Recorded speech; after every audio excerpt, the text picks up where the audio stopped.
ತಮಿಳುನಾಡಿಗೆ ಕಾವೇರಿ ನೀರು ಬಿಡುಗಡೆ ಮಾಡುವಂತೆ ಕಾವೇರಿ ಜಲ ನಿರ್ವಹಣಾ ಪ್ರಾಧಿಕಾರ ನೀಡಿರುವ ಆದೇಶ ಮರುಪರಿಶೀಲಿಸುವಂತೆ ಕರ್ನಾಟಕ ಸರ್ಕಾರ ಮೇಲ್ಮನವಿ ಸಲ್ಲಿಸಿದೆ. ಸದ್ಯ ದಿನಕ್ಕೆ 12,000 ಕ್ಯೂಸೆಕ್ ನೀರು ಬಿಡುಗಡೆ ಮಾಡುವ ಆದೇಶವನ್ನು 6,000 ಕ್ಯೂಸೆಕ್ಗೆ ಇಳಿಸಬೇಕು ಅಂತ ಹೇಳಿ ರಾಜ್ಯ ಸರ್ಕಾರ ಮನವಿ ಮಾಡಿದೆ. ಇನ್ನು ಮುಂಗಾರು ಮಳೆ ನಿರೀಕ್ಷಿತ ಪ್ರಮಾಣದಲ್ಲಿ ಮುಂದುವರೆಯದಿರುವುದು ಸೇರಿದಂತೆ ಹಲವು ಅಂಶಗಳನ್ನು ಉಲ್ಲೇಖಿಸಿ ರಾಜ್ಯ ಸರ್ಕಾರ ಮೇಲ್ಮನವಿಯನ್ನು ಸಲ್ಲಿಸಿದೆ. ವೀಕ್ಷಕರೇ,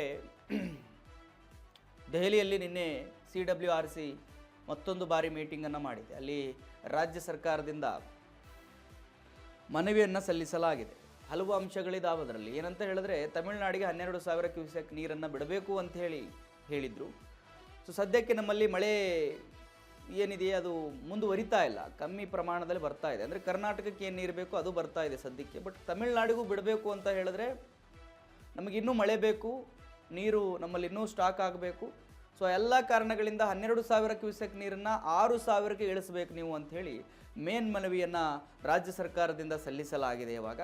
ಸೊ ಈಗ ಮುಂದಿನ ಆದೇಶ ಏನಿರುತ್ತೆ, CWMA ಆಗಿರ್ಬೋದು ಅಥವಾ CWRCದಾಗಿರ್ಬೋದು, ಏನಿರುತ್ತೆ ಅನ್ನೋದು ಬಹಳ ಕುತೂಹಲದ ನಿರೀಕ್ಷೆ ಇದೆ ನಮಗೆ. ಯಾಕಂತ ಹೇಳಿದ್ರೆ ತಮಿಳುನಾಡು ಪರವಾಗಿ ಪ್ರತಿ ಸರಿ ಆದೇಶ ಹೊರಡಿಸಿರೋದರಿಂದ ಈ ಬಾರಿಯೂ ಕೂಡ ಆ ಕಡೆನೇ ಹೊರಡಿಸುತ್ತಾ ಅಂತ ಹೇಳಿ ನಮಗೆ ಭಾಳ ಆತಂಕ ಕೂಡ ಇದೆ. ಯಾಕಂತ ಹೇಳಿದ್ರೆ ನಾವು ಬಿಡಲ್ಲ ಅಂತ ಹೇಳ್ತಾ ಇಲ್ಲ, 6,000 ಕ್ಯೂಸೆಕ್ ಬಿಡ್ತೀವಿ ಸದ್ಯಕ್ಕೆ ಅಂತ ಹೇಳ್ತಾ ಇದ್ದೀವಿ. 12,000 ಬಿಡೋಕ್ಕಾಗೋದಿಲ್ಲ ಅಂಥೇಳಿ.